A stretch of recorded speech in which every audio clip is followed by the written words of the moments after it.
Bismillahirrahmanirrahim. Assalamualaikum warahmatullahi taala wabarakatuh.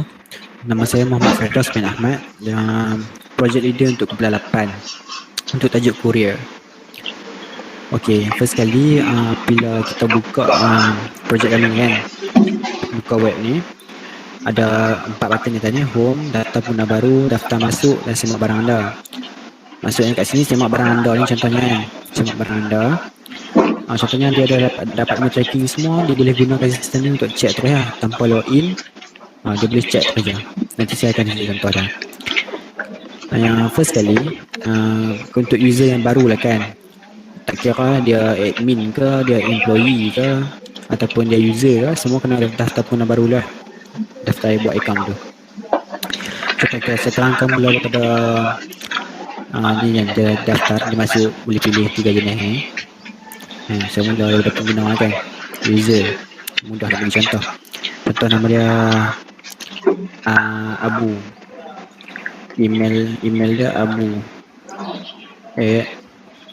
gmail.com. Kemudian nama telefon dia ID penggunanya adalah Abu juga, kita ambil simple je. Kemudian Abu juga, dia pengguna apa dia, Abu pun sign up sebagai user lah. Bila dia tengah sign up, kita tunggu. Okey, maklumat tadi dah masuk ke database table ni.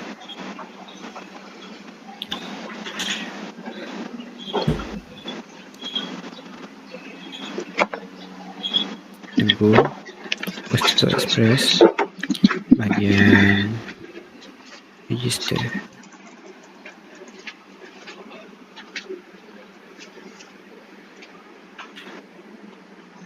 Okey, dia akan masuk dalam ni lah maklumat di sini. Dan Abu ni bawa sign up tadi, Abu. Okey.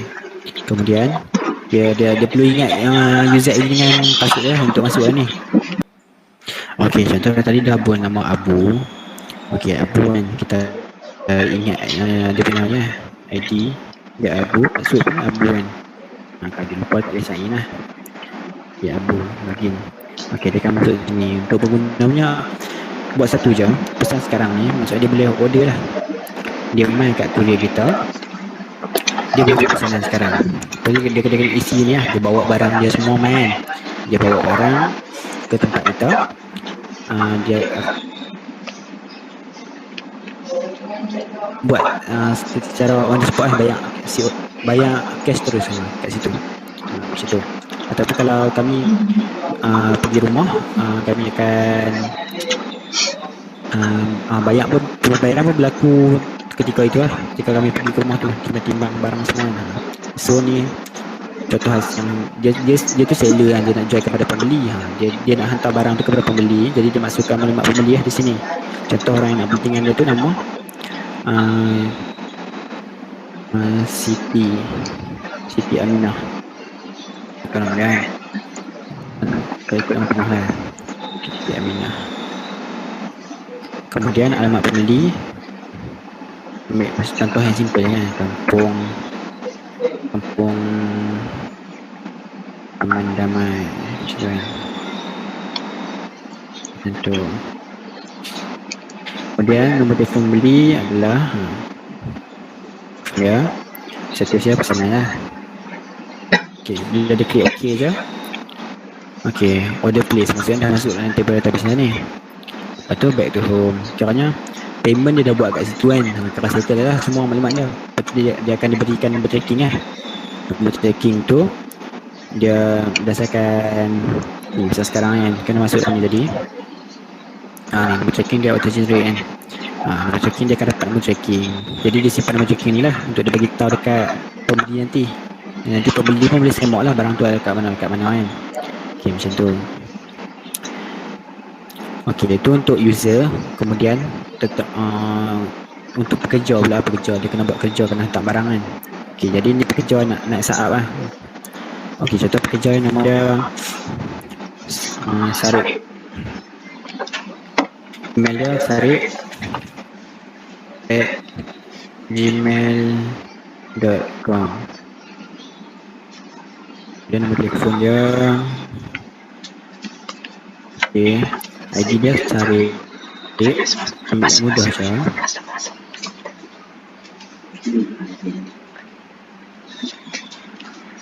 Boleh tarik juga. Jadi ni seorang pekerja. Jadi dia sign up seorang pekerja lah. Dia sign up. Okay. Dia dah masukkan database dia. Okay. Lepas tu dia perlu ingat lah tadi yang dia punya ni. Sarik. Dia punya password kan sarik juga. Okay.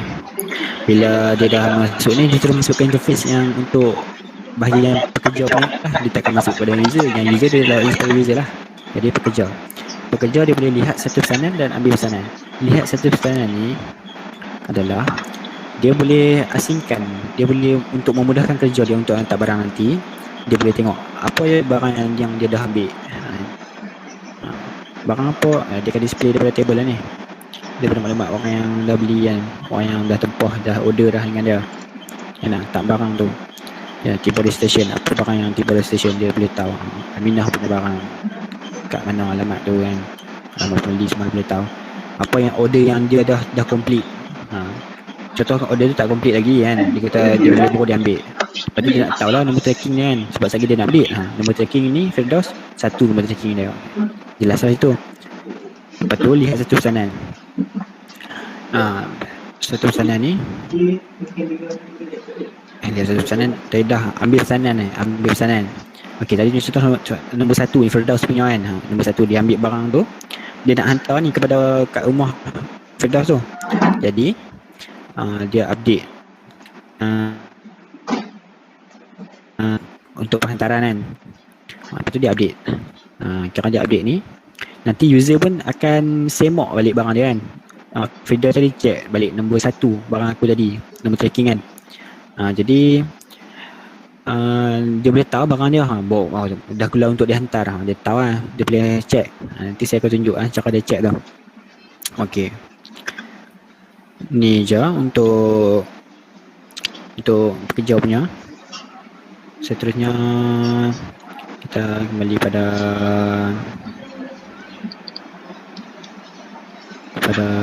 kita nak tengah untuk pengurus pula kan.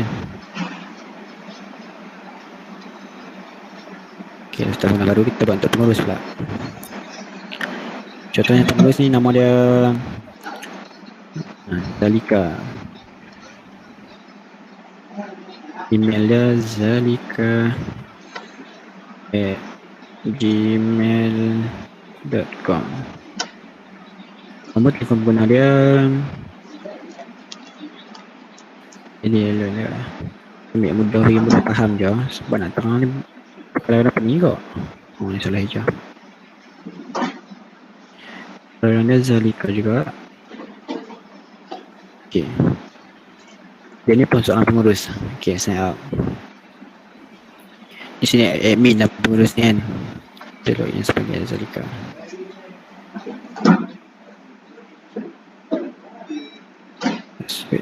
Zalika. Dia akan login. Bila dia login, dia masuk interface untuk pengurus punya lah. Pengurus ni apa yang dia boleh buat? Yang dia boleh buat adalah tambah pekerja baru. Kalau dia nak ambil pekerja baru lah kan. Lepas tu maklumat pekerja, dia boleh tengok maklumat pekerja dia. Lepas tu maklumat pengguna dia, customer dia kan. Lepas tu pesanan yang telah selesai ni dia nak tengok lah pekerja buat kerja ke tak. Dia nak tengok pesanan yang selesai je. Macam tu. Contoh tambah pengurus. Tambah pekerja baru. Tambah pekerja baru ni contoh orang interview main dengan dia kan. Betul dia isi kan ni kan. Nama pekerja baru ni contohnya Hafiz. Hafiz. Nombor email dia hafiz@gmail.com. Nombor telefon jadi pengguna dia Hafiz. Dalam apa Hafiz?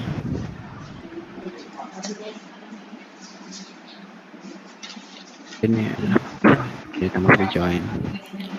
Okey, dah masuklah dalam table database ni. So yang tadi tu Hafiz tu dia boleh semak kat sini lah maklumat pekerja dia. Ni semua pekerja-pekerja yang ada bawah dia dia boleh tengok semua. Ni yang lama dah kerja dia ni, Amir, Ghazali, Firda, Fuhan, Suguna, Sasuke ni saya main try tu.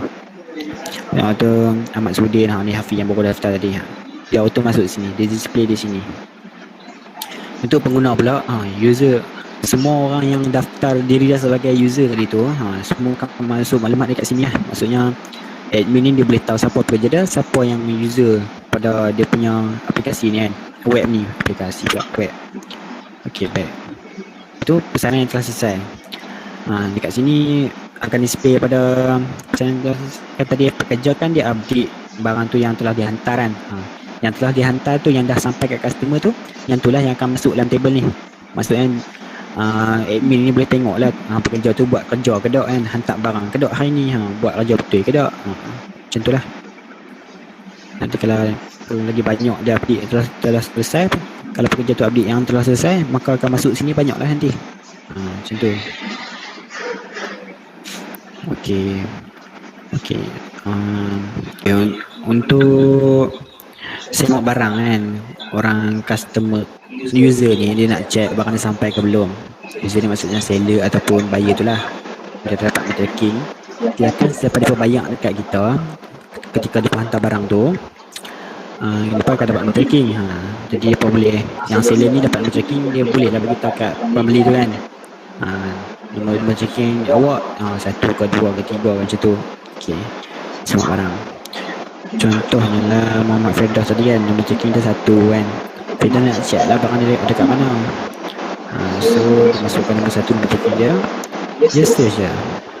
Dia search ada sini pula untuk hantaran kan, hantar. Okey, contoh yang customer link adalah nombor 2, telah dihantar. Dia tahu lah kan. Tengok contoh dekat sini lah. Nombor tracking dia 1 sampai 5. Kita ada 5 customer kan yang gunakan courier kita. Contohnya yang nal ni sebab pekerja perlu update. Dia perlu update lagi apa yang berlaku dengan barang dia tu. So nak nal lah. Kalau dia dah update dah, sama ada dia ambil tiba di station ke apa, dia akan naik macam ni lah. Okey, jadi user tu boleh tahu tanpa login masuk ke dalam sistem kita, dia tekan semak barang tu, boleh check tulis dekat sini. Dia boleh tahu status barang dia. Jadi sekian itu saja.